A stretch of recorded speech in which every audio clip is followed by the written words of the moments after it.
Hey guys, welcome back to my channel. So today I'm here with my 15th overall Stitch Fix unboxing, and if you guys want to see what my stylist Kaileigh picked for me this month, then keep on watching. You know how these go by now, and if not, I will be sure to link and card my Stitch Fix unboxing playlist for you guys so you can see kind of how I like to set these up. For my stylist, I had recommended, of course, more budget-friendly pieces so I can help build my wardrobe, but I did also make the suggestion that I wanted booties this month. Because it is fall and I am living for this fall weather, I asked my stylist if she could send me a pair of booties because I think it's such a perfect fall staple. With everything inside this month's fix, it was about $163.75, and that was including the buy all discount code and also the styling purchase credit fee. So I think it wasn't a terribly expensive box, especially for the pieces that you will see inside this month's fix. Again, requesting for booties, and I am aware that like requesting for shoes from Stitch Fix can be on the pricier side, but needless to say, let's go ahead and jump on into the try-on. Before we jump into the try-on, I do have the booties that Kaileigh sent me, and these are the Diba Sandra Suede booty. I'm in a size 9, and these retail for $79. So I think before anything, I should have specified to Kaileigh that I wanted maybe a pair of brown, tan, something other than gray, being that I feel that gray is really hard to kind of match with, and especially in a shoe. I mean, it was something that, you know, I did say, hey, send me a pair of booties, and she did send me a pair, and I will say that these are really cute aside from the color. Pieces inside this month's fix would definitely correspond well enough together that I don't think it'd be an issue, but for my personal closet and the things that are in my closet, I really struggled. I've been wearing these at work today to try to test them out and see if they are comfortable, and I will admit that they are pretty comfortable. They're not like walking on a cloud, but again, you know, you can adjust and modify that by putting in insole inserts and whatnot, but they do feel really sturdy. They don't feel cheap. They don't feel, you know, kind of as if they're gonna fall apart in a couple months. They definitely are a solid shoe, but for me, I would prefer something in a brown, tan, different color. This is something that, you know, Kaileigh did hit it when it comes to the style. I do love the suede because I think suede is a very classy fall time look. So I'm certainly not mad about them, but again, the color is just something that I wouldn't want to spend $79 on, being that I wouldn't have a lot to pair with it. But these are comfy. I do like them, and it might just be a matter of seeing if they come in a different color and suggesting a different color in future fixes. I'm somebody who is very picky when it comes to shoes, and I won't spend a lot of money on shoes for myself. It's just common fact. For whatever reason, I don't gag over shoes like most people that I know or most girls that I know. I'm weird, and for me, I just don't love the color so much to spend the money on it.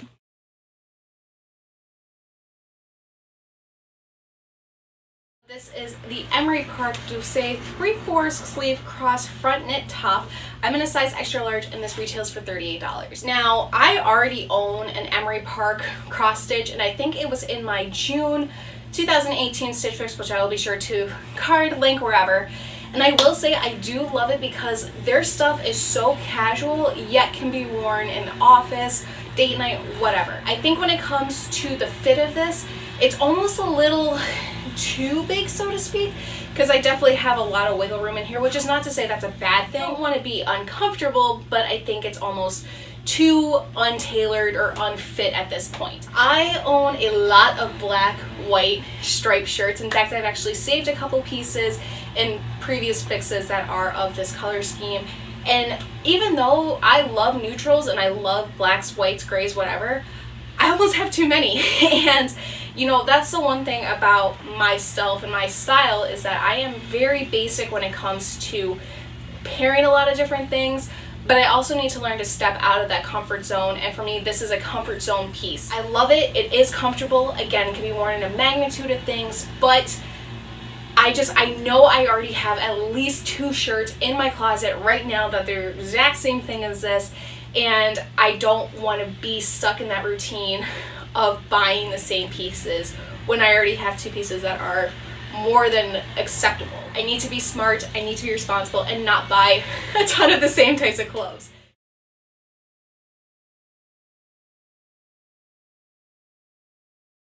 This is the Kaileigh Perla Knot Front Knit Top. I'm in a size extra large, and this retails for $40. On first impression, I'm a little confused when it comes to the fit of this, because I know it is a front knot knit type of top. For whatever reason, it's just kind of pulling in a really weird area, and I don't love how the knot is sitting literally at belly button level. I don't know if shrinking down a size would make a world of difference on this. I think in general, I'm not comfortable with the cut of it. In terms of the color, it's really pretty, but when I saw what was coming in the fix rather than what is actually here on my body, it's not the same thing, and I think I preferred whatever color was kind of being illustrated on the website. Even if it is the same thing, the one on the website looks almost a little bit more dusty rose when this looks a little bit more mauve-ish. Not feeling my best in it. I think it's a cute piece nonetheless, and the color is very complimentary, but there's just a lot of things going on about it for the price point, for the size, for everything. It's just not doing a whole lot for me. So with that said, it's not the best piece I've received. It is cute, but again, I feel like I'd be buying it to buy and it just be sitting in my closet. I received a Kaileigh top back in my June 6th, 2018 Stitch Fix, and that was another one of those pieces where I was kind of like, I don't really know how I felt about it, but I ended up keeping everything in that fix, and I did like that top. But for me, something's just telling me that this isn't a go, and for whatever reason, I'm gonna have to pass.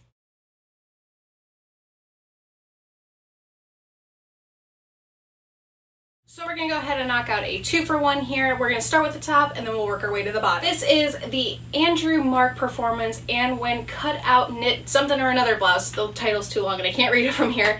I have it in a size extra large and this retails for $38. I live and breathe by the color black. It is the one thing. You can never have too much black. I think it goes with everything. It's such a good color, looks good on everybody, and I am, for one, a huge advocate for the color black. So when I saw this, was definitely a big fan. One thing I love about this top is that it is a little bit on the bigger side, but it's almost meant to be a bigger size top. Marc Performance is in fact an athleisure company, so therefore, why not offer something that is a little bit more office, gym, play date, whatever you want to call it. I really love how comfortable and how soft this top is, but I love even more the back detail. $38 on its own might be a little high, but I think for the $18, including that $20 styling credit, it's not a bad gig. This might be my keep for the month. I'm still a little bit on the fence, but a basic black tee with a fun back detailing, what can go wrong? Next here we have the Tinsel Casia Frayed Hem Chino Pant. I'm in a size 16 and these retail for $50. I love the color of these pants because you don't see a lot of that forest dark emerald green. I think that they are a really pretty color for fall because you don't see a lot of this. It's not your typical olive green, it's a little bit of a darker hue, and it could be worn with a lot of things too. However, I do got a little bit of gripe with these pants because they have the button fastening. It's something that I don't really like, and for these pockets up here, it makes my body look a little weird. Just for personal preference, I'm not in love with it. I think also it's time to have that realization that it's time to size down. The jeans fit great everywhere else besides this part right here. I don't know if it's a matter of sizing down or buying a belt or whatever it is, but I'm just not comfortable in it. Every pair of pants I've tried on for the last like 4 months has had this dreaded back gap, and I think it might be time to sit down and have the conversation with myself to say, size down, it's time. The main thing of these pants is the hem detailing on the bottom. I don't like them. I think that they look a little undone, which I'm somebody who's very tailored knit and enjoy that style of things. For me, I just don't love it. If the color was in a different style, you might have an argument, but it's not, and alas, it's time to size down. So that was everything that was inside my Stitch Fix this month, so thank you guys so much for watching. I truly appreciate it. If you like my videos and if you like my content, and if you like me, feel free to subscribe by hitting the button down below and getting notified when I post new unboxings. Stitch Fix unboxings, that is. And any other kind of unboxings, just go ahead and subscribe. So when I think it came to this month's fix, there was a realization that I had that I think it might officially be time to start sizing down, which you would think that's something that's really exciting because that means that my workout splits have been working out well, but for me, it's so frustrating when you have to like buy new clothes, especially because I love the convenience of Stitch Fix because you can try everything on at home, but now it's like I'm on that in-between fence where it's like I'm not quite the sizes that I am because, as in case in point, nothing really looked fitted or tailored, or nothing really just looked pieced together. But if I size down, then I'm going to be kind of like in that uncomfortable, awkward sizes, and there's no such thing as half sizes. So we're going to kind of play by ear. I might recommend in my future fix to say to my stylist, hey, can we try these sizes? If not, then we know to jump back up. But I think it's pretty obvious, and it's pretty offensive for that back gap when it comes to the pants, and the shirts and everything just look kind of baggy. I mean, I have become more confident in myself and what I put on my body that to me that stuff just didn't look good. I will be sure to do a full review over on the website, and you guys can check that out at sarahlock.com, 2 H's, 2 K's, and I'll also be sure to link all my social media profiles down below too, so you can follow me wherever I might be. So with that said, I'm gonna go ahead and skid on daddle. So thank you so much for watching. Take care, love you always, and until next time, we'll see you guys later. Bye.